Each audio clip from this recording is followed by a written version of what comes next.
दहशतगर्दों और उनके सहूलतकारों के खिलाफ सिक्योरिटी फोर्सेस और कानून नाफिज करने वाले इदारों की जानिब से अब तक रवां साल में 32,173 मुख्तलिफ नौइयत के इंटेलिजेंस बेस्ड ऑपरेशंस किए गए, जिनमें गुज़िश्ता एक माह के दौरान ऑपरेशंस की तादाद 4,021। 8 माह में दहशतगर्दों और सहूलतकारों के खिलाफ 32,173 इंटेलिजेंस बेस्ड ऑपरेशन किए गए। गुज़िश्ता एक माह में ऑपरेशंस के दौरान 90 खवारिज को वासिले जहन्नुम किया गया। रोजाना की बुनियाद पर 130 से ज्यादा ऑपरेशंस किए जा रहे हैं। इंतहाई मतलूब खारजी लीडर अबूजर उर्फ सद्दाम भी मारा गया। DG ISPR lieutenant general Ahmed Sharif की न्यूज ब्रीफिंग, कहा 8 माह में 193 बहादुर अफसरान और जवानों ने जाम शहादत नोश किया। पूरी कौम उन्हें खराज तहसीन पेश करती है। फितना खवारिज और दहशतगर्दी के खिलाफ जंग आखिरी दहशतगर्द के खात्मे तक जारी रहेगी।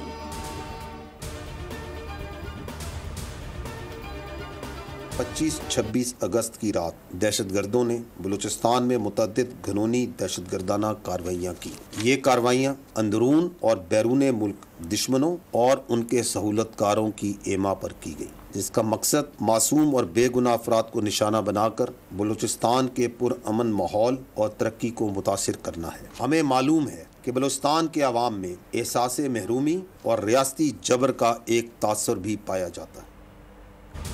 हमें मालूम है कि बलूचिस्तान में एहसास महरूमी और रियासती जबर का तासुर पाया जाता है। मुट्ठी भर लोग रियासती जबर और महरूमी का बयानिया बनाते हैं। लेफ्टिनेंट जनरल अहमद शरीफ ने कहा कि जहां बलूचिस्तान की तरक्की के लिए काम होता है, वहां ये दहशतगर्द हमले करते हैं। खवारिज का ना इस्लाम से ताल्लुक है, ना कबायली इक़्तिदार से। बलूचिस्तान में शायद ही कोई जगह हो जहां शहीदों की कदर ना हो। बलूचिस्तान पाकिस्तान की जान, आन और शान है।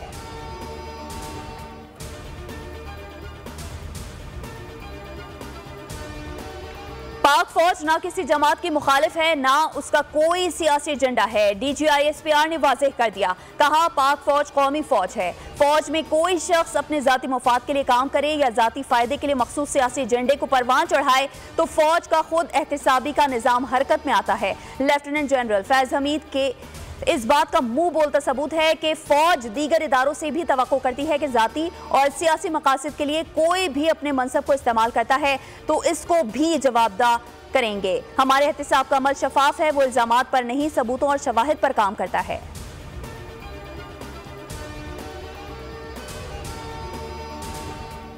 बैठा हुआ है ना गवर्नर, ये पर्ची पे ये चाहता है मैं इसका नाम लूं और इसकी कोई हैसियत बने और ये फिर बोले, तो मैं इसको हैसियत देना नहीं चाहता हूँ।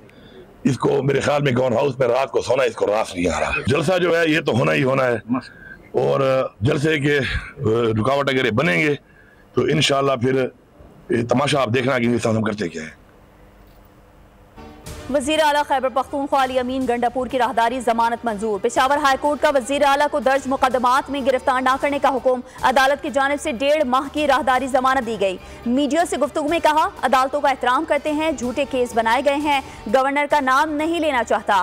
पर्ची पर बैठे शख्स के बारे में क्या कहूँ, 8 सितंबर को जलसा होगा, किसी ने मना किया तो फिर सब देखेंगे।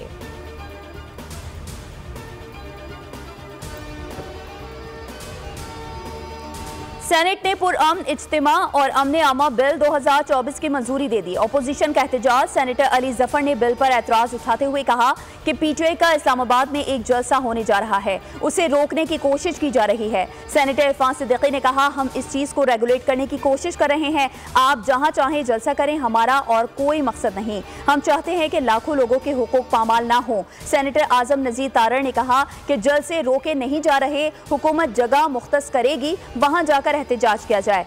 मीडिया रूम की सहूलत भी दे दी जाएगी। सारी महज़ब दुनिया में इसी तरह होता है।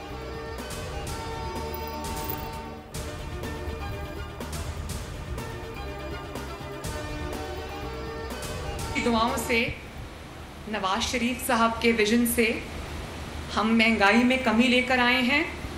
आटे की कीमत नीचे गई है, रोटी की कीमत कम हुई है, सब्जियों की कीमतें कम हुई हैं। ये जो आपके एजुकेशन मिनिस्टर हैं, इन्होंने बिल्कुल ठीक कहा कि मैं बिल्कुल आपके लिए ऐसे सोचती हूँ जैसे एक माँ अपने बच्चों के लिए सोचती है।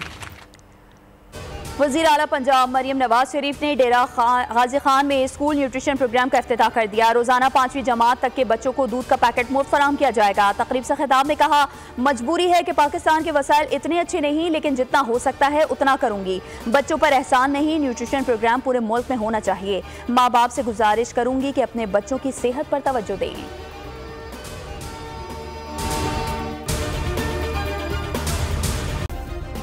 सब्सक्राइब करें और बेल दबाएं ताकि कोई खबर रह न जाए।